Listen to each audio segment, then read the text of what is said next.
What's really effective ways when you hear teachers, or ineffective ways when you hear teachers kind of talk about their students as learners? I'll tackle the easy first, the part first, the ineffective. Um, the, the, I hate saying effective because I know you're pressed for time and you're writing dozens and dozens of letters and you want to support the students. And we're not looking for flaws. We're not looking for you to use that letter to get back at it, whatever it might be. I think that one thing to know about when you're writing the letter is colleges already have a list of activities. Colleges will already have a good amount of information, a high school profile, et cetera, right? So to the extent that you can avoid repeating what to us would be obvious things, like their rank, listing their activities, and very generic praise.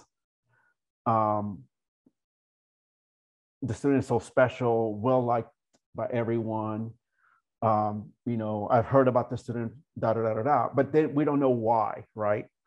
And so to the extent that you can provide at least one or two anecdotes that in your mind stand out about this particular student in that academic area, in relation to whether they want to study. Today I interviewed a student who wants to do nursing. And immediately came to mind because Heidi and I are in that committee.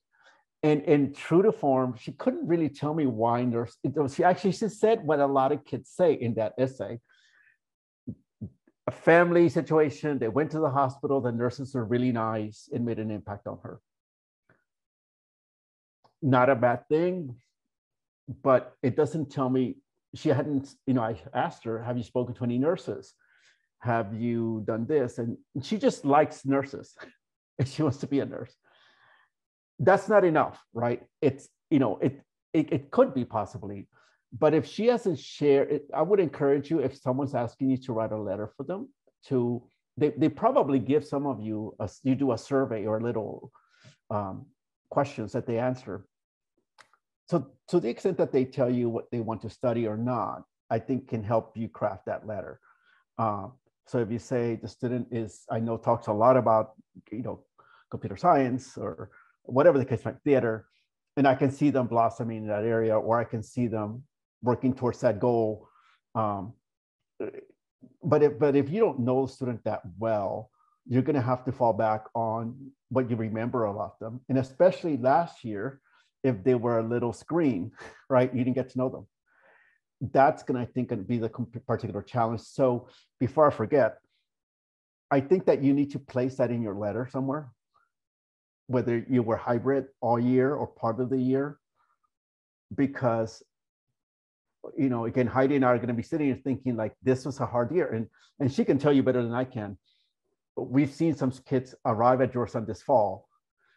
And I'm hoping that they're doing well, but they may not have been socialized with other students.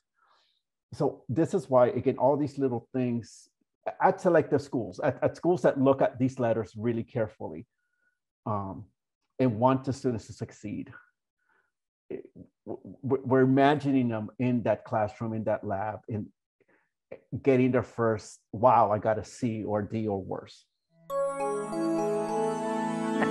I'm just going to double down on what you said, because I think that